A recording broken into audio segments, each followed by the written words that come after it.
Hey everybody, it's Ed. Okay, this video, a lot going on, I would guess. Um, usually I pride myself on keeping this channel relatively clean as far as what would be considered to be salty, naughty, foul words, language, however you want to use. But just want to give you the warning that there is a possibility that there could be a few of those words in this video.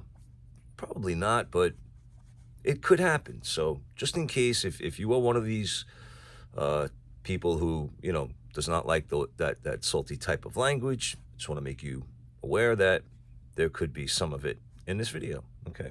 But the premise of this video is, I guess you could see from the thumbnail, we are talking about Elvis at Madison Square Garden. And even though this was a later release, I'm going to start off just by showing this, only because it is a phenomenal book. This was released back, God, what year was this already? 2017. This was 2017. This was an FTD exclusive. FTD is Follow That Dream. For those of you who do not know, and what do I mean by Follow That Dream? It is an exclusive label that puts out CDs, records, books through the Elvis Graceland Workshop and other outlets as well. But once these particular editions are printed and sold, that's it. They usually don't do more print runs.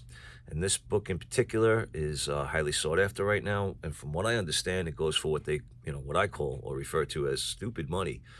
I was talking with Josip yesterday, Joey, and I think he had said that one had sold for over $1,200. Or they're asking, I don't know, but I haven't even looked.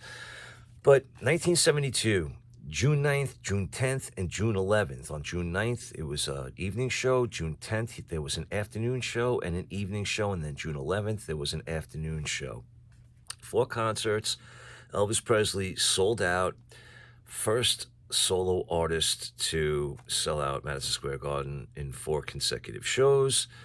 And the June 10th evening performance was recorded on June 10th and released a mere 8 days later on June 18th as this record, Elvis, as recorded at Madison Square Garden.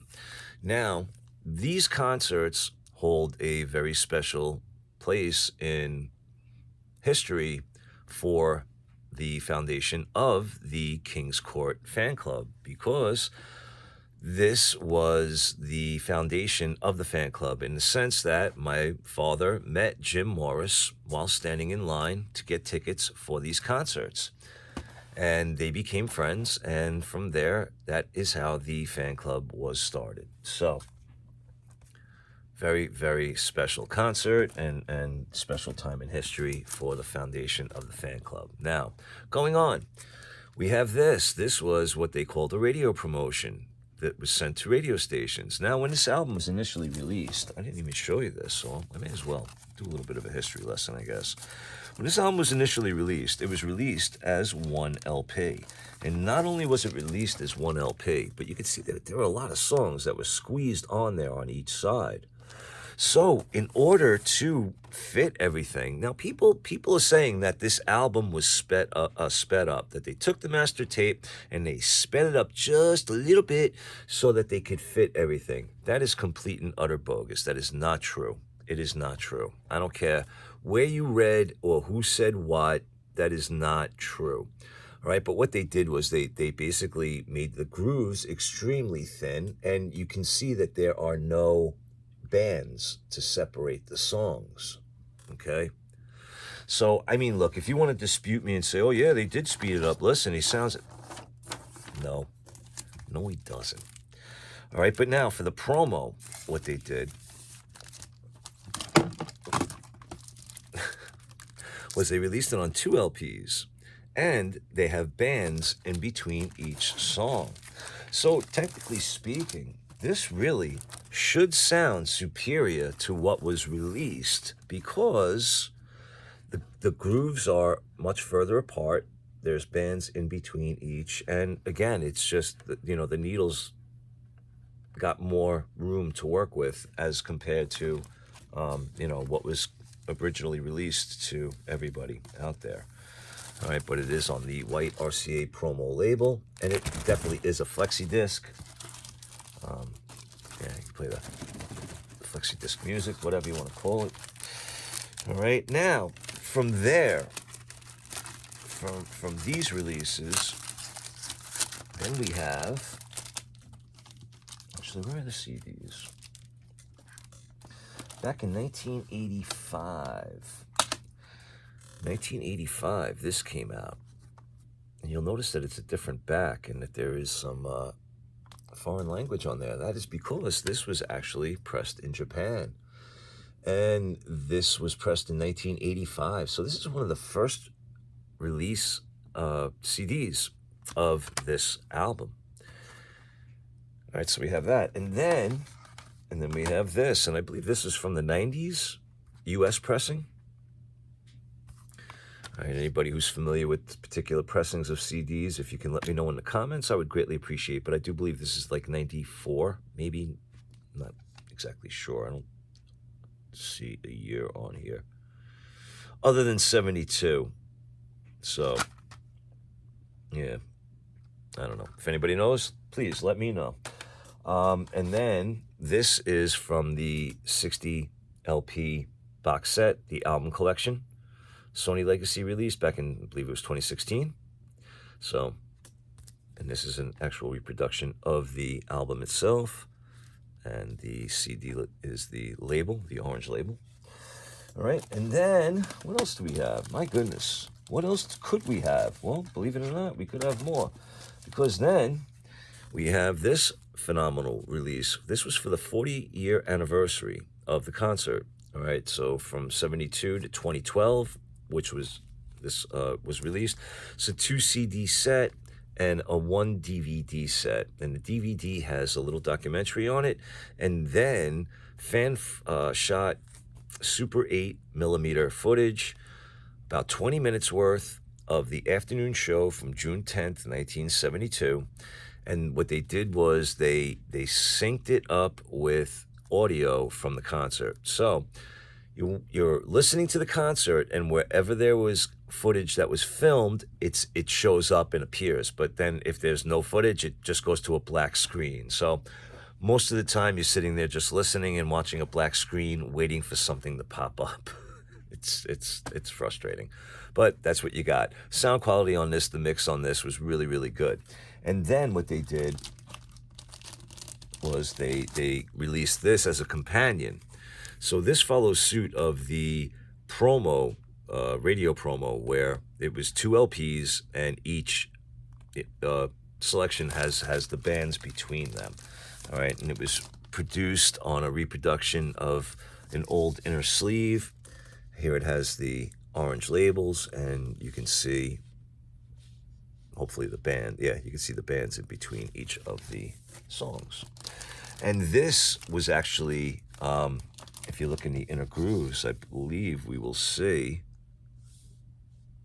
yes, this was done by Kevin Gray and CCA. I don't know who CCA is, but yeah, so that's it. This is a really good mastering. Excellent stuff. All right, so, now, I'm in the record store last week, and I'm like, I'm thinking to myself, I don't have enough copies of Elvis as recorded at Madison Square Garden. So, and I'm thumbing through the records, and I was like, oh my God, wouldn't you know it? I can't believe I just said that to myself, because as I'm thumbing through the new Elvis section, the new old Elvis section, or whatever, the sealed stuff, or the current releases, if you will, I came across this. And I was like, oh my gosh, music on vinyl, Elvis, as recorded at Madison Square Garden. And it is, what is it, people? It is limited edition of 2,500 numbered copies on white marble vinyl. So I said, oh my God, not only do I not have enough copies of this album, but I certainly don't have any copies that are limited edition numbered copies on white marbled vinyl. So I was like, how could I pass this up? How could I? Especially at the cheap, cheap price of $44.99. I was like, that's stupid. All right, anyway, here it is in my hands. I guess let's open it up. Let's see what we got. Oh, what number do I have anyway? Ooh, I have MOV 000525. Nice odd number. Sweet. All right, but yeah, here's the cover. And let us read what it says. Music on vinyl. Elvis, as recorded at Madison Square Garden. Limited edition of 2,500 numbered copies on white marbled vinyl. It's the original historic 1972 concert, newly remastered, sourced from the original master tapes. I'm thinking this is the same as the 2012 released. I could be wrong. I don't know. I haven't listened to it yet.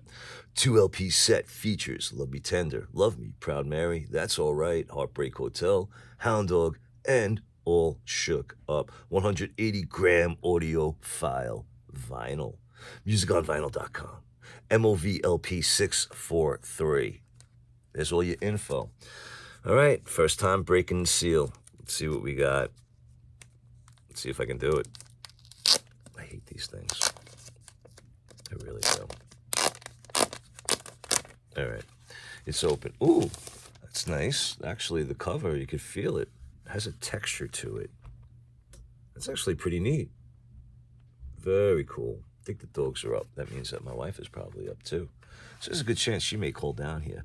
All right, looks like well, I gotta say, this cover is actually pretty good quality. All right, but it's still $45 plus tax.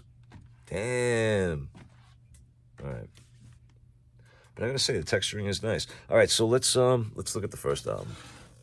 I don't know if it's actually the first or the second. Wow. Whoa, look at that. Very nice. All right, this is actually the second album. We have side 3 and side 4. Look at that white marble. Wonder how it sounds. Now, let's see if there's any... usually on Music on Vinyl, the only thing I ever find on here is usually the serial number. I don't see any identifying marks of who cut it.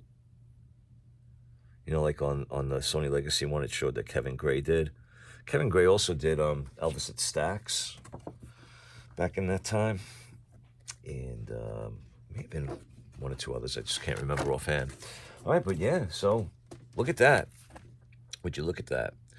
So I think I was able to get through this without the salty language. All right, but let's look at the first record. Let's make sure this looks okay. All right. So here is your side 1. Here is your side 2. And there you go. Wow.